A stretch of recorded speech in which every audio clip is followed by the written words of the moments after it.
मगरमच्छ को मार करके और हाथी का उतार उसको बचाते हैं, प्राण रक्षा करते हैं।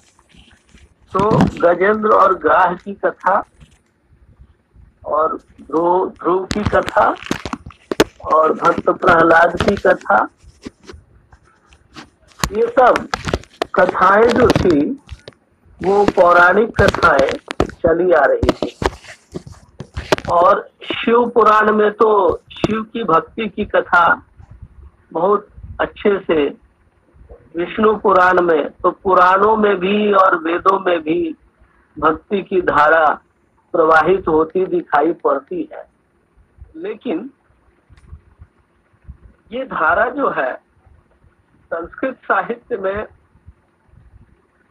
आप देखेंगे कि आगे चल करके ये धारा प्राकृत, ये भक्ति, जैन मुनि भक्ति करते हैं, नाथ भक्ति करते हैं, सिद्ध भक्ति करते हैं, चाहे वो साधनात्मक ही क्यों न हो, चाहे वो एक सांस्थानिक ढांचे में ही क्यों न हो, तो भक्ति वहां तक आती है। लेकिन उसके बाद आदिकालीन साहित्य में आप देखेंगे, उसके बाद सिद्धनाथ और जैन कवियों के बाद जो भी रचनाएं लिखी गई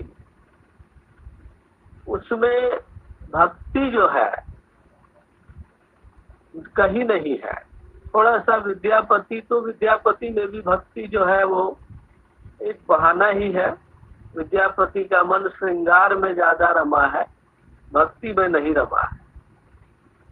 तो भक्ति जनमानस में तो थी, पर साहित्य में आदिकाल में भक्ति साहित्य जैसी चीज छिटपुट रूप में कहीं मिल जाए तो मिल जाए, लेकिन वो साहित्य में उतनी महत्वपूर्ण नहीं थी।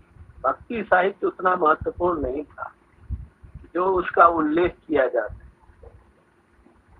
और ये जो काल था 14वीं से 17वीं शताब्दी तक का जो काल था, जिसके बारे में रामचंद्र शुक्ल ने ये लिखा कि जो मुगल थे वो इस्लाम धर्म को पूरे आर्यावर्त में फैलाना चाहते थे और इसके लिए वो सत्ता का और शक्ति का सहारा लेते थे। वो जबरदस्ती लोगों को इस्लाम में दीक्षित कर रहे थे, उनका धर्म परिवर्तन कर रहे थे। और हिंदू धर्म एक तरह से संकट में था। लोग निराश थे, हताश थे मुगलों के शासन से। और ऐसी दशा में, ऐसे नैराश्यपूर्ण वातावरण में लोगों के पास इसके अलावा कोई विकल्प नहीं था कि वो भगवान की शरण में चले जाए। तो इसीलिए 17वीं शताब्दी भक्ति की प्रधानता थी। भक्ति लोगों की जरूरत थी। लोग निराश और हताश हो गए थे और कोई ऐसी शक्ति नहीं थी जो मुगलों का मुकाबला कर सके। बहुत बाद में आप देखेंगे कि औरंगजेब के समय में शिवाजी, और फिर आप देखेंगे कि सिखों के गुरु है ना, गुरु गोविंद सिंह, इन सब लोगों ने एक सिख धर्म जो था, एक मिलिटेंसी, रिलीजन में मिलिटेंसी आई, रिलीजन में एक सैनिक व्यवस्था आई, क्योंकि उनको मुकाबला करना था इस्लाम का और मुगलों का। तो उसके लिए एक सैनिक व्यवस्था जरूरी थी। तो हर सिख धर्मावलंबी एक सैनिक था, ये देखने को मिलता है। तो एक रामचंद्र शुक्ल का ये मत है। दूसरा एक मत है भक्ति काल के उदय के बारे में, कि हमारे देश में वेदों और पुराणों से जो परंपरा भक्ति की आई और रामचरित्र, ये राम कथा की परंपरा हमारे देश में, भले साहित्य में न हो पर रामलीलाएं तो होती थी उस काल में, कृष्ण लीला तो होती थी।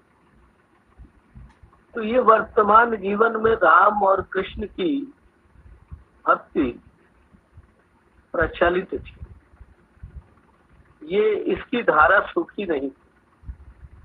साहित्य में बेशक ना हो, और दक्षिण कश्मीर जो है, जम्मू कश्मीर, वो शैव दर्शन का बहुत बड़ा केंद्र रहा, संस्कृत का भी बहुत बड़ा केंद्र रहा। तो वहां पे शिव की भक्ति जम्मू कश्मीर में वो परंपरा कभी खत्म नहीं, वो चलती रही थी। दक्षिण भारत में एक आंडाल नाम की महिला का उल्लेख मिलता है, जो एक भक्त थी, साहित्यकार थी, और तिरुवल्लुवर, तिरुकुरल, ये सब रचनाएं मिलती हैं। तो दक्षिण भारत में भी उसकी परंपरा थी। राम रावण की कथा की परंपरा दक्षिण भारत में भी रही है। विष्णु और नृसिंह कथा, नरसिंहावतार की कथा को नृत्य में रूपांतरित करना, ये दक्षिण भारत में भी देखा गया।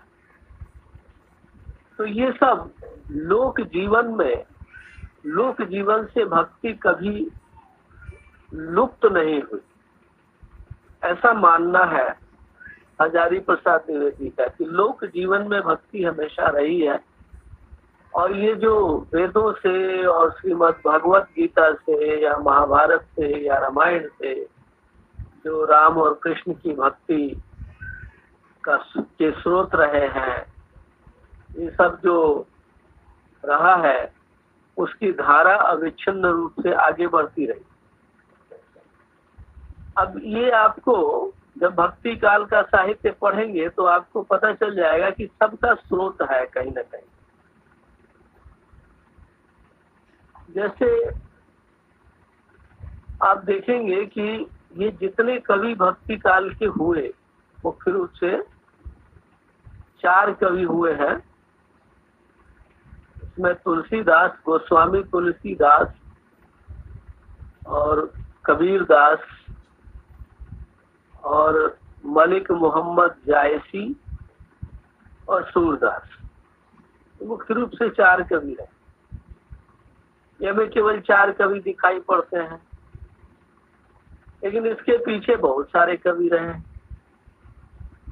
आप अकेले सूरदास को देखें तो सूरदास के साथ और पूरा एक अष्टछाप मंडली थी, जिसमें 8 कवि सूरदास को मिला करके 8 कवियों की मंडली। ये सब कीर्तन भजन गाने वाले लोग थे, जिसमें नंददास थे, भागवत श्रीमद् भागवत के 11वें अध्याय को लेकर के और एक ग्रंथ बनाया, रास पंचाध्यायी, शायद आप लोगों को पता हो। तो रास पंचाध्यायी जो बना, वो श्रीमद् भागवत की परंपरा से उसका संबंध है। वहां से उन्होंने कथा ली और कविता बनाई। सुंदरदास, कुंभन दास, जिसके बारे में कहा जाता है कि अकबर ने कुंभन दास जी को बुलाया था और जाना नहीं चाहते थे कुंभन दास, वो गए और आकर के बड़े दुखी मन से लिखा कि आवत जात पनहिया टूटी, बिसर गयो हरिनाम, संतन को कहा सीकरी सो काम। तो कुंभन दास भी अष्टछाप के प्रमुख कवि थे। नंददास, सुंदरदास, कुंभन दास, कृष्णदास, परमानंद दास, सीत स्वामी, गोविंद स्वामी, ये सब कवि थे। और ये परंपरा जो है, संस्कृत के जयदेव कवि थे जिन्होंने गीत गोविंद लिखा था, गीतों की परंपरा संस्कृत में, तो गीत गोविंद की परंपरा इसमें श्री कृष्ण की भक्ति की गई है, श्री कृष्ण की लीलाओं का गान है। उसी परंपरा में ये सब कवि आते हैं, सूरदास वगैरह या अष्टशाक्य कवि। और गीत गोविंद की परंपरा तो थी ही। इसके बारे में रामचंद्र शुक्ल ने लिखा कि जयदेव कवि की गीत गोविंद की पीयूष धारा जो काल के प्रवाह में सूख चली थी, वो अचानक 8 कवियों का सहारा लेकर के और अष्टशाप के रूप में प्रकट हुई। ये श्री कृष्ण लीला गान के लिए वीणाएं झंकृत हो गई, जिसमें सबसे मधुर झंकार अंधे कवि सूर की थी। तो जयदेव कवि की गीत गोविंद की परंपरा आती है और उसमें केवल ये कवि लोग नहीं थे। राम काव्य पढ़ेंगे, कृष्ण काव्य पढ़ेंगे तो आप सिर्फ कवि को पढ़ने से भक्ति काल समझ में नहीं आ जाती। इन कवियों के पीछे की जो वैचारिकी है, जो सिद्धांत है, द्वैतवाद का सिद्धांत, अद्वैतवाद का सिद्धांत, द्वैत अद्वैतवाद जिसको भेदा भेदवाद कहते हैं, और विशिष्ट अद्वैतवाद। तो रामानुजाचार्य ने विशिष्ट अद्वैतवाद का प्रवर्तन किया, जिसको लेके तुलसीदास जी आगे बढ़े। इसी तरह से वल्लभाचार्य जी ने द्वैताद्वैतवाद, द्वैत और अद्वैतवाद का मेल, 2 तो है लेकिन फिर एक है अद्वैत। सर ये द्वैत और अद्वैतवाद का मतलब क्या होता है? भक्ति के क्षेत्र में ये सर्वमान्य सिद्धांत है कि भक्ति आत्मा और परमात्मा के बीच हुआ करती है। एक आत्मा है जिसे जीवात्मा भी कहते हैं, जीव, हम लोग जीवात्मा है, और एक परमात्मा है जो ईश्वर है। और ये जीवात्मा और परमात्मा के बीच में हमेशा एक द्वैत रहता है, यानी एक दूरी रहती है। दोनों 2 रहते, एक नहीं रहते, एक नहीं है, दोनों 2 है। दोनों 2 इसलिए है क्योंकि दोनों के बीच में माया की दीवार खड़ी है, अविद्या की दीवार खड़ी है। ये माया भी आपके कन्या ही, तो माया और अविद्या और मोह, इससे उत्पन्न मोह, जिससे मद मत्सर ईर्ष्या आदि मनोविकार पैदा होते हैं, ये सब इनकी एक दीवार है। ये दीवार हमें परमात्मा से मिलने नहीं देती, इसलिए द्वैत बना रहता है ना, 2 का भाव बना रहता है। और ये जब मोह माया की और अविद्या की दीवार गिरा दी जाती है, या स्वयं गिर जाए या गिरा दी जाए, जो कि भक्ति से ही और ज्ञान से ही, विद्या से ही संभव है, तो फिर यही द्वैत अद्वैत में बदल जाता है। यानी दोनों मिलकर सदाकार हो जाते हैं, एकाकार हो जाते हैं। ये भक्ति का सर्वमान्य सिद्धांत है। तो जो लोग ये मानते हैं कि ईश्वर 2 हैं, एक नहीं हो सकते, वो द्वैतवाद। जो ये मानते हैं कि दोनों में कोई अंतर नहीं है, दोनों एक ही हैं, एक ही के 2 रूप हैं, वो अद्वैतवाद हो गए। सर इसको सगुण और निर्गुण भक्ति धारा भी कहा जा सकता है ना? जो ज्ञानाश्रय और प्रेमाश्रय कह सकते हैं? नहीं, लेकिन ये सब अलग चीज है, बाद में आएंगे। पहले अब मूल सिद्धांत तक। तो द्वैत और अद्वैत हो गए। अब जो लोग ये मानते हैं कि द्वैत है लेकिन वो माया खत्म होने से अद्वैत में बदल जाते हैं, तो द्वैत अद्वैतवाद हो गए। यानी द्वैत तो पहले था, बाद में अद्वैत में बदल गया, तो द्वैताद्वैतवाद या भेद अभेदवाद उसको कहा गया। और जब ये माना जाए कि द्वैत तो है, यानी परमात्मा में और जीवात्मा में अंतर है, और ये दोनों की, हाँ, द्वैत है यानी परमात्मा और जीवात्मा अलग अलग है, लेकिन अद्वैत भी है, यानी दोनों मिल भी जाते हैं और फिर भी मिलने के बाद भी ईश्वर की स्थिति, परमात्मा की स्थिति विशिष्ट बनी रहती है। ऐसा मानना विशिष्ट अद्वैतवाद है, जो रामानुजाचार्य ने माना और जिसको तुलसीदास ने ग्रहण किया, अपनाया। क्योंकि तुलसीदास के राम कभी भी उस तरह से घुल मिल नहीं सकते, वो विशिष्ट स्थिति उनकी बनी रहेगी, वो मर्यादा पुरुषोत्तम बने रहते हैं और हम सामान्य जीव बने रहते हैं। मौसम दीन न दीन हित तुम समान रघुवीर, अस विचार रघुवंश मणि हरहु विषम भवहि। मेरे समान कोई दीन नहीं है ना, और तुम्हारे समान दीनों का हित करने वाला कोई नहीं है ना।